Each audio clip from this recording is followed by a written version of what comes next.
ጤና ይስጥልን ክቡራን የኤቢኤን ዜና ቻናል ተመልካቾች፣ ሰበር ዜናዎችን ይዘን ቀርበናል። በቅድሚያም አርዕስተ ዜናዎችን። ኢትዮጵያ የ1 ቢሊዮን ዶላር ዕዳዋን ለማዋቀር አዲስ ደረጃ ላይ ደረሰችም።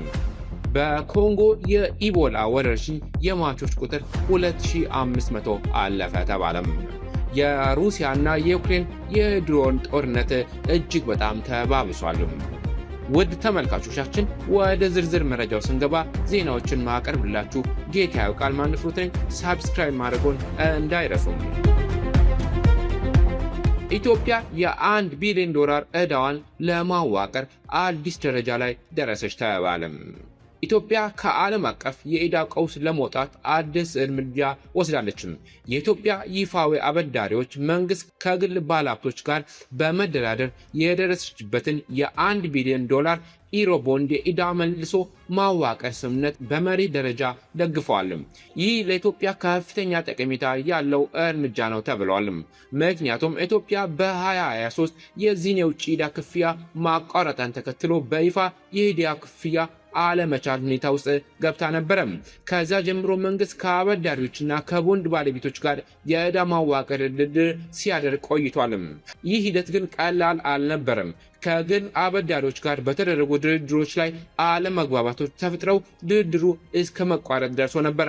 አሁን ግን አዲሱ ስምምነት ለኢትዮጵያ አዲስ ተስፋ ፈጥሯል።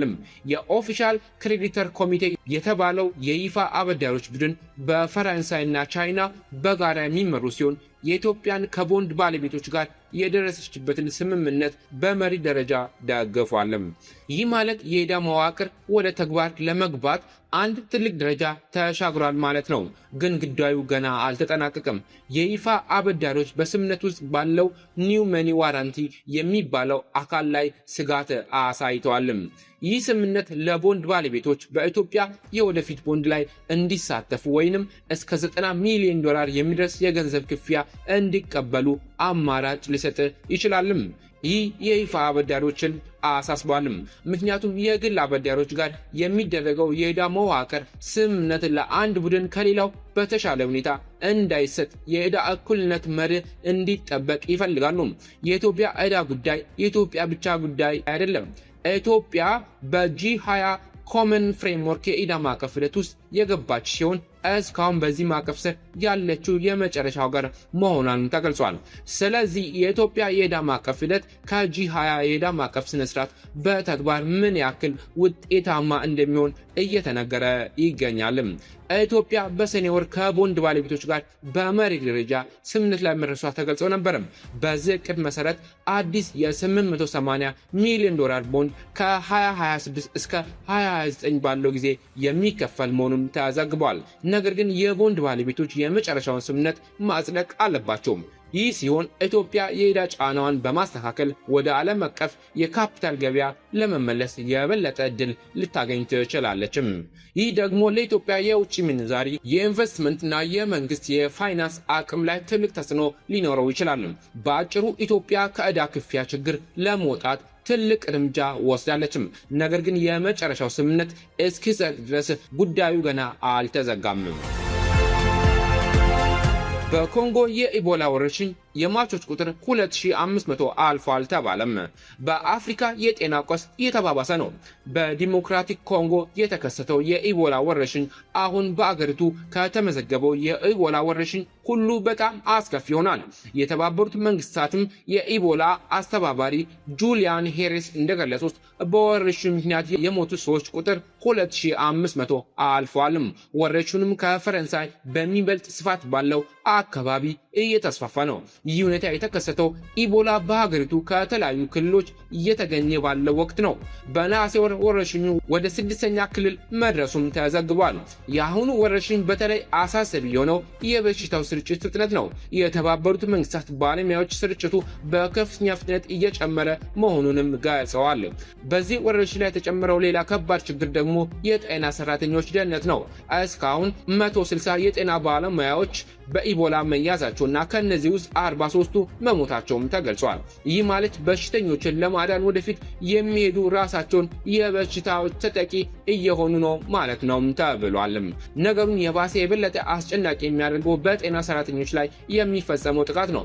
ባለፉት 6 ወር ብቻ ከ260 በላይ ጥቃቶችን በጤና ሰራተኞች ላይ መፈጸማቸውም ተዘግቧል። አምቡላንሶችና የሕክምና ተቋማቶች ጥቃት ደርሶባቸዋል። የጥቃቶቹ አንዱ ምክንያት ስለ ኢቦላ የሚሰራጩ የተሳሳቱ መረጃዎች ናቸው። አንዳንድ ማህበረሰቦች የጤና ሰራተኞች እንደ ስጋት በመመልከት የሕክምና ቡድኖችን ለመቀበል ፈቃደኛ አልሆንም። በሌላ በኩል የኮንጎ የደህንነት ችግርም የኢቦላ ምላሽን እያወሳሰበው ይገኛል። በጦር ግጭት የተጎዳችው አገር የጤና ቡድኖችን በአንዳንድ አካባቢዎች በነጻነት እንዳይቀሰቀሱ እያደረገች ነው። የኤም23 አማጽያን ኢቦላን ለመቆጣጠር የእንቅስቃሴ ገደቦችን ማስታወቃቸውም ተዘግቧል። ታዲያ ኢቦላን ለመቆጣጠር ተስፋ አለው? የዓለም ጤና ድርጅት እንደሚለው አሁን ወረርሽኙ በሚቀጥለው 3 ወራት ውስጥ መቆጣጠር ይቻላል። ነገር ግን ለምላሹ የሚያስፈልገው ገንዘብ በቂ አለመሆን ትልቁ ችግር ነው። WHO የጠየቀው $150 ሚሊዮን ድጋፍ ውስጥ 60% ያህሉን ብቻ ነው ማሰባሰብ የቻለው። በመሆኑም ኮንጎ አሁን በሁለት ግንባሮች ላይ ትዋጋለች። አንዱ ከኢቦላ ጋር፣ ሌላው ከጦርነት ከድህነትና ከጤና ስርዓቱ ድክመትም ጋር ነው ተብሏል። ዓለም አቀፍ ድጋፍ በፍጥነት ካልጨመረ የአሁኑ የኢቦላ ቀውስ የበለጠ አደገኛ ሊሆን እንደሚችል ባለሙያዎችም እያስጠነቀቁ ይገኛሉ። የሩሲያና የዩክሬን የድሮን ጦርነት ተባባሰም።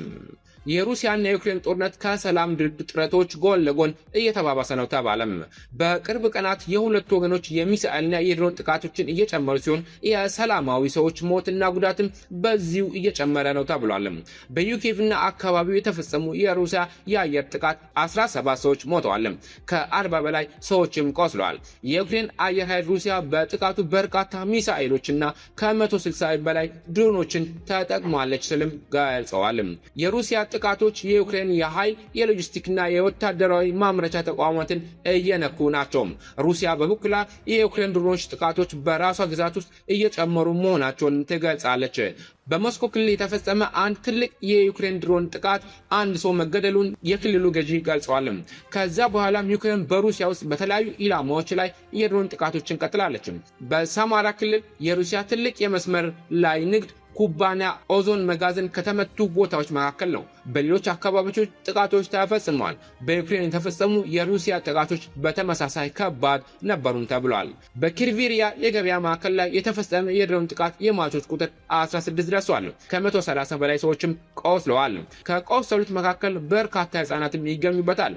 ይህ የሚያሳየው ጦርነቱ ከፊት መስመር አልፎ በሁለቱ ሀገራት የሚኖሩ ሰላማዊ ህዝቦችን እየጎዳ መሆኑ ነው።